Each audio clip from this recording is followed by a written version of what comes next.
മല്ലു പഞ്ചാബി വ്ളോഗ്സിലേക്ക് എല്ലാവർക്കും സ്വാഗതം.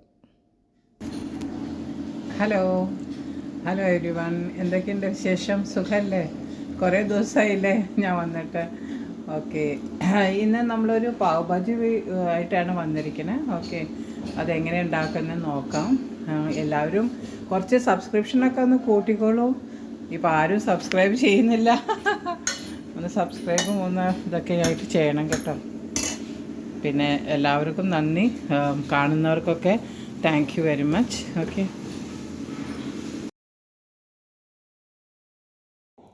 പാവ് ഭാജി ഉണ്ടാക്കുന്നതിൻ്റെ ഒരു രഹസ്യം തന്നെ എന്താ വെച്ചാൽ, കുട്ടികളും നമ്മുടെ എല്ലാ പച്ചക്കറികളും കഴിക്കില്ലല്ലോ.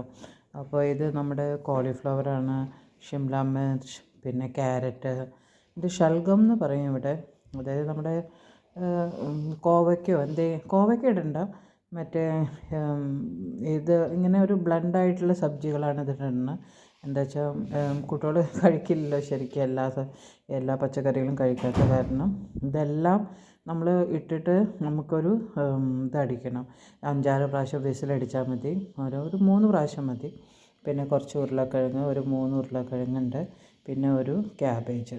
ഓക്കെ, ക്യാബേജാണ് ശരിക്കും പറഞ്ഞാൽ ഇതിൻ്റെ ബേസ്. പിന്നെ കുറച്ച് നമ്മൾ ഇതിൻ്റെ ഒപ്പം ഗ്രീൻ പീസും ഇടും. ഓക്കെ, പിന്നെ നമ്മളത് കഴിഞ്ഞിട്ട് ആദ്യം നമ്മൾ ഇതൊക്കെ ഒന്ന് നമുക്ക് വേവിച്ചെടുക്കണം. വേവിച്ചെടുത്തതിന് ശേഷം പിന്നെ നമ്മൾ ഉള്ളിയും തക്കാളിയും അതൊക്കെ വഴറ്റിയെടുത്തിട്ട് അതിൻ്റെ ഉള്ളിൽ കൂടെ ചേർക്കണം. ഓക്കെ, കുട്ടികൾ പച്ചക്കറികളൊന്നും കഴിക്കാത്ത കുട്ടികളാണല്ലോ ഇപ്പോൾ.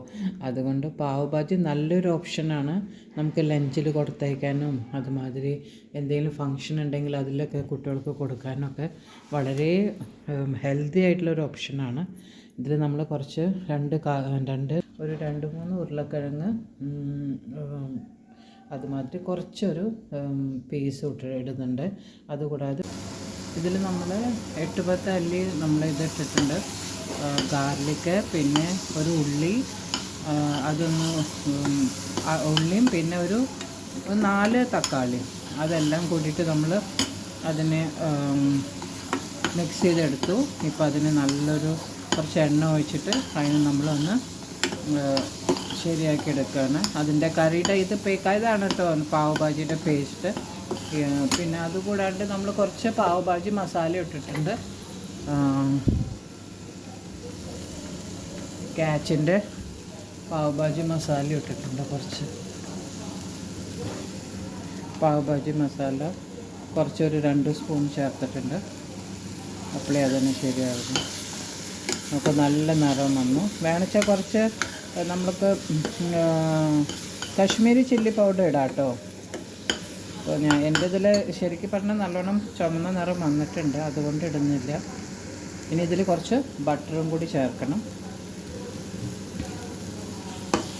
ബട്ടർ ഇപ്പോൾ ഇതിൽ കുറച്ചേ ഞാൻ ചേർക്കുന്നുള്ളൂ. എന്താ വെച്ചാൽ നമ്മൾ പാവ് ചൂടാക്കുമ്പോൾ അതിൽ കുറേ ബട്ടർ യൂസ് ആകും. ശരിക്കും പറഞ്ഞാലേ കുട്ടികൾക്ക് സ്കൂളിലേക്കൊക്കെ കൊടുത്തേക്കാൻ നല്ലതാണ്. പിന്നെ ഇതിൻ്റെ ഒപ്പം നമ്മൾ കഴിക്കുന്നത് ഈ പാവാണ്, മിസൽ പാവ് എന്ന് പറയില്ലേ. അതായത് നമ്മുടെ ബർഗറിൻ്റെ ഒക്കെ പാവുണ്ടല്ലോ, അതാണ് നമ്മൾ കഴിക്കാൻ ഉപയോഗിക്കുന്നത്.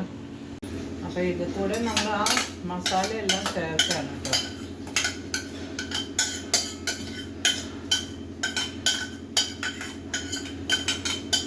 വലിയ പാത്രത്തിലേക്ക് ഞാൻ കുക്കറിലത്തെ ഇതുണ്ടല്ലോ അതെല്ലാം നമ്മൾ ഇതിൽ കൂടെ ചേർക്കണം. ഇവിടെ ഇപ്പോൾ ഭയങ്കര തണുപ്പാണ് കേട്ടോ, 3 ഡിഗ്രി ഒക്കെയാണ്.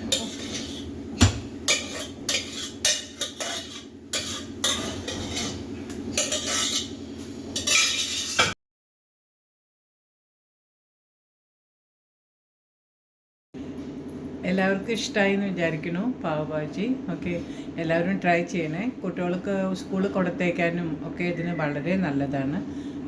പിന്നെ നല്ലൊരു ഹെൽത്തി ഫുഡാണ്. നമുക്ക് കഴിക്കാനാണെങ്കിലും കുട്ടികൾക്ക് കഴിക്കാനാണെങ്കിലും ഒരു ഇടനേര പലഹാരമായിട്ട് കഴിക്കാം, അല്ലെങ്കിൽ ലഞ്ചിൽ കൊണ്ടുപോകാം, ഓഫീസിലും അതിലൊക്കെ കൊണ്ടുപോകാം.